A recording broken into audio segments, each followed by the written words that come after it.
Hey guys, I'm back, and this time we are looking at a much more budget-friendly gaming laptop that could be a great option if you are a student. This here is the Lenovo L340 Gaming.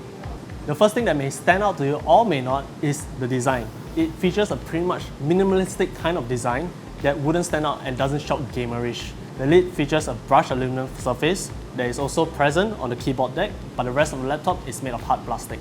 All in all, it looks very much like any other business laptop, and if you were to take it out in a meeting, for example, you wouldn't look out of place, which is pretty neat.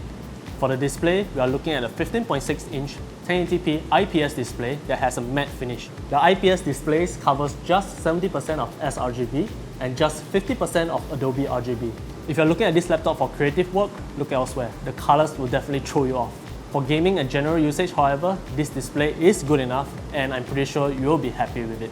Oh, and one thing to note, you can actually push the display all the way down to almost 180 degrees, near flat. It's something that you can do, although I'm not sure why you would want it, but there it is.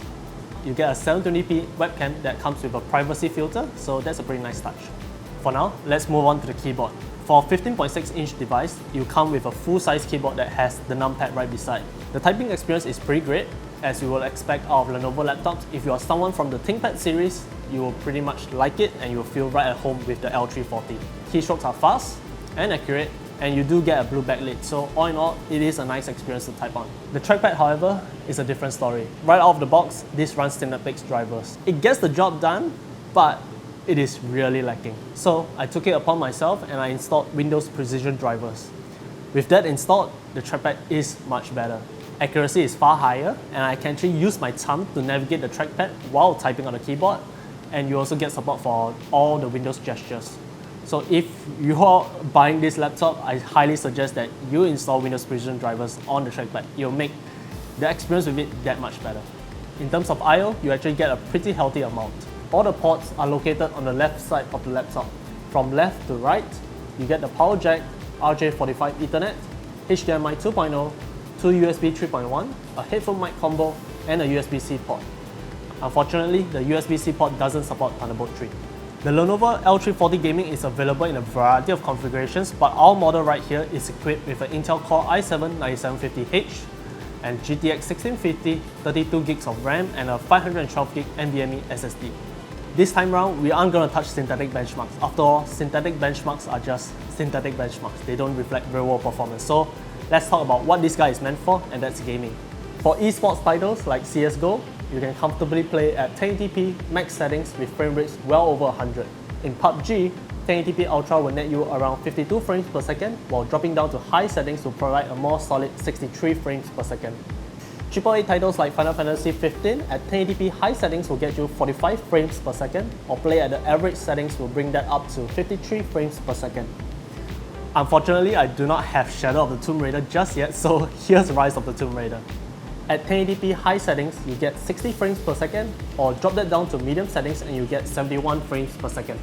Now, we move on to Battlefield 5, where at 1080p Ultra, you get 48 frames per second, or 1080p High, where you get 52 frames per second, and 1080p Medium, where you'll get 58 frames per second. At 1080p Ultra, however, the game does encounter frequent stutters and drop frames due to the lack of VRAM on the GTX 1650. So I highly suggest playing at the medium settings instead. A new addition to the library is Ace Combat 7, where at 1080p high settings, you'll get well over 90 frames per second. Lastly, we have Witcher 3, which is a little bit of an older title, but definitely still looks amazing. At 1080p Ultra, you get 48 frames per second, while at 1080p High, you get 65 frames per second. So that's gaming at a glance, but what about temperatures? Surprisingly, temperatures on this laptop is pretty good. Both the CPU and GPU rarely goes above 76 degrees Celsius and hardly ever reaching 80. You also won't really feel the heat with your palm on the keyboard. Now you might be wondering, how is that possible for the temperatures to be that low on a laptop like this, especially the CPU? Pretty interestingly, here's what Lenovo has done. Instead of thermal throttling, Lenovo has opted to go for power throttling. So most of the time while we are running games, you will often see your CPU hover just shy of the 2.6 GHz base clock, usually around 2.2 or 2.3 GHz. At first glance, it might seem pretty weird, but personally, I felt this was a smart move on Lenovo's part. So the GPU in this laptop was able to boost past its recommended boost clocks which yields better performance in games. But of course, if you prefer RTS games, you might feel a little lacking and wanting more out of that CPU. Now, if you want to open up the laptop, it's actually pretty simple. Just 11 Phillips head screws and you're in. Inside, you'll be greeted with a 45 watt-hour battery, which will last you roughly 4 hours of general usage, or just an hour if you're gaming. Now, other reviewers out there have claimed battery life that are far higher, 5 hours, 6, even 7, and Lenovo themselves tout 9 hours of battery life, but through my testing, 4 hours at best was the rough average you can get. You do, however, get rapid charge from the L340, so you're able to top up the battery to 80% in just an hour. Up top, you'll see 2 heat pipes connecting both the CPU and the GPU, with the heat dissipated via 2 fans on one side. You will also notice a space for a 2.5-inch drive, a single M.2 slot for your NVMe SSD, the Wi-Fi card right below that, and just one RAM slot to the right. Here, you also can see the side-firing speakers, which are pretty decent, but if you are strictly gaming, I would still suggest a high-end headphone. So far, it's been great, and the L340 has been an enjoyable experience, but I still have some qualms about it, and the first thing that stands out is the RAM. You only get a single slot for a DDR4 RAM, and that means you can only run this on single-channel memory. I would at least like to see an implementation of half-soldered RAM and a single slot, or better yet, just give us 2 slots outright. But that's what it is with this laptop, so you can only run single-channel memory. Next, we go back to the display. It's 15.6 inches, 1080p, and IPS. It's not too bad for gaming especially, but if you're into creative and professional work, the color gamut will disappoint you. Which is also a little bit interesting because the 17-inch version of this device comes with a display that's 100% sRGB, which would have made it much more viable and much more versatile. So that's something to take in note if you're looking at this laptop.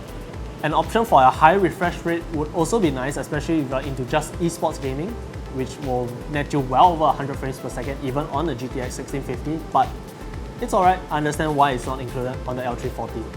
Other than that, I would have liked to see Lenovo push the CPU and the GPU a little more, because there's actually thermal headroom to play with. At the very least, I would like to see the CPU run at a base clock of 2.6 GHz throughout during games. But that's pretty much it. Those are my only gripes about the L340 Gaming. And the main reason is because of this, it's the price.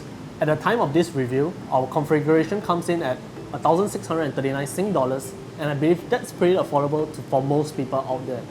In fact, if you want to save a little more and you're just strictly gaming, you can even drop the Intel Core i5-9300H and get the L340 Gaming at just 1,489 Sing dollars. So, who's this laptop for? If you're a hardcore gamer and you want the best possible gaming experience, this is not the laptop for you. If you are creative, this isn't a laptop for you either because of that display. But if you're just someone who wants a good and everyday laptop, or perhaps you are a student, the Lenovo L340 Gaming might just be the laptop for you. So that's it. Those are my thoughts on the Lenovo L340 Gaming. Drop a comment down below if you have any questions. Subscribe to us if you haven't. Follow us on Facebook and Instagram. Till the next one, see ya.